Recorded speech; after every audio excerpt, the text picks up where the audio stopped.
Well, joining me now to discuss the standoff is former Guantanamo detainee Moazzam Begg. He's now the director of the Cageprisoners activist group, joining me live there in Birmingham in the UK. Moazzam, you were in Guantanamo for many years. From your experience, how did the authorities deal with this sort of disobedience? Well, clearly it's something that they do not want to get the light of publicity, but in fact that's exactly what's going on.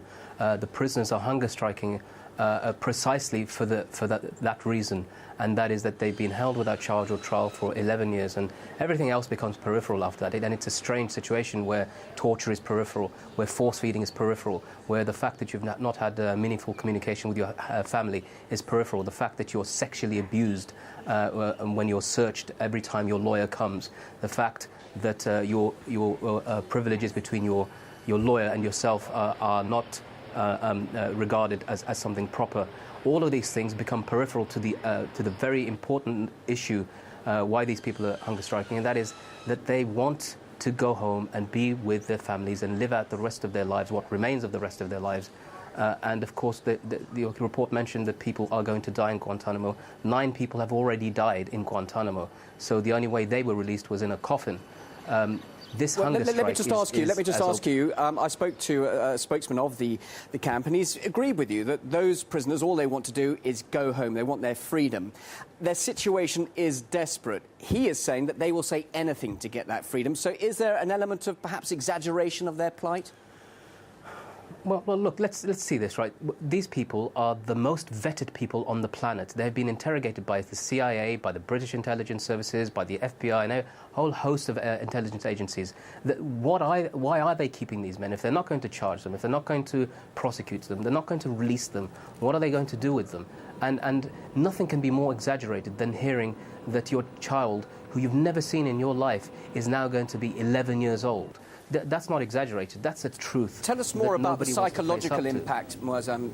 What is the psychological impact on detainees after all of this? Well, clearly, you know, all of these people, like everybody else, are human beings, and human beings are social animals. They've spent years in solitary confinement. Several of them have almost lost their mental faculties. Others have lost half their body weight. They have no meaningful communication with the most important thing in their lives, and that's their families. In some cases, as I said, several have never seen their children, and others, their children are so young they don't even remember what their fathers look like. So the psychological impact is very destructive. And I ask this question of anybody, of Obama and anybody else. You're going to release them, but after 11 years, once they go back to their homes, the families will not recognize them. They're going to enter into a situation where they simply didn't exist and the family continued without them. How are they going to reintegrate to society? There have been hunger strikes before. Now there's certainly there's a lot of media coverage on this current strike. Do you think that Washington and the prison authorities will be swayed by this latest strike now? I think they clearly have been, because Obama's reiterated his so-called promise to close the place down. I've heard just recently today that they're talking about finding a real tangible way to send the Yemenis home finally. And the Yemenis, of course, constitute more than half of the prisoners at Guantanamo. Now, if that's going to take place, I will hold my breath. I won't hold my breath, rather, until that happens. But clearly, when the president's saying he's looking for a way and Congress keeps blocking him, he needs to just override what Congress is saying, because they keep saying that these people are going to be recidivists, they're going to go back and start fighting against the United States, which is just pure nonsense, because 613 plus have been released, and the overwhelming majority of us, particularly the ones in the European countries, are living our lives as normal people. Moazzam, just briefly, you've told us about the psychological effects of indefinite detention, also the allegations of torture there in the prison, but I spoke to the spokesman yesterday. He was saying the conditions were pretty good. There's satellite TV, there are communal areas.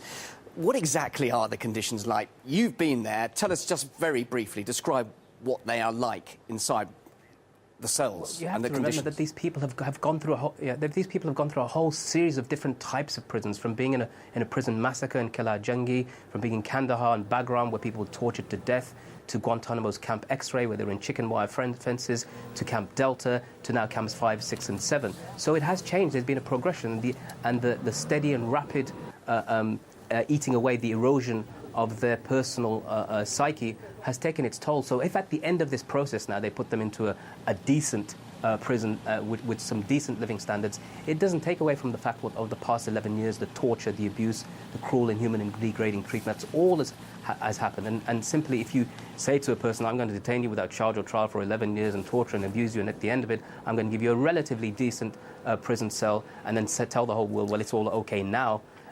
Nobody would ever accept that, and I don't know why we'd accept for the Guantanamo prison. Moazzam, thank you very much indeed for joining us live. Moazzam Begg, who spent many years incarcerated in Guantanamo. Thanks for joining us live there from the UK. Well, we've heard